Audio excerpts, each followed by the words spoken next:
Undskyld, politiløjtnant ved navn. Nu tog du den væk, dit svin. Har du et eller andet, du vil afslutte med? Vi lader slukke. Ja, vi fører et eller andet af. Det kan jeg ikke finde på. Hvad var det, du hedder? Alan Brown. Hvad rimer på Brown? If everything is going down, you gotta vote for Alan Brown. Vi skal ikke lave det engelsk. Det er hele på dansk. Her er Bolton McGroin, som vi fangede i forbindelse med.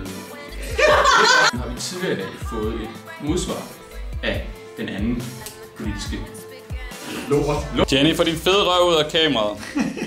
Du synes ikke, min røv var fed i går? Jeg synes, at dit røv var dit mest karriereskabende træk. Det er vi alle sammen enige om. Vi vil sørge for, at bilen bliver kørt ud foran. Og så sørge for at ringe rundt til vores støtter, og så vi ved, at der er barbecue fest i aften. Hr. McGroin, hvad har de at sige til deres modkandidats udtalelse i nyhederne? Ja. At de alle sammen informeret om banquet der i aften. Hvad har de at sige til deres modkandidat Alan Browns udtalelse? Øjeblik. Den der dør, der den slider ind og ud. Vi bliver nødt til at vente til den slider i. Det er godt med at lide Ja.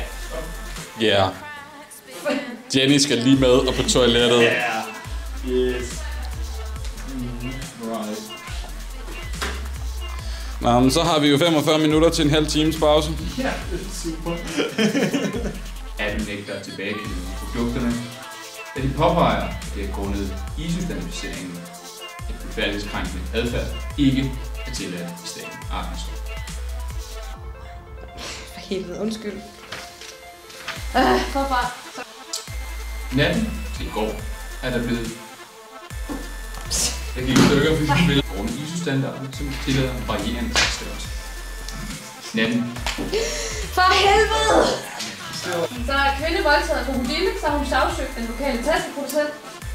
Karoline! Det der, det kan du godt til at screame ned på den. Det siger jeg ikke. En mor eftersøgning er i gang i forbindelse med 2 myrder. Morder. Har i en artikel vist en række billeder. Det er ikke ment, det der. Kæft, man har ikke noget whisky med.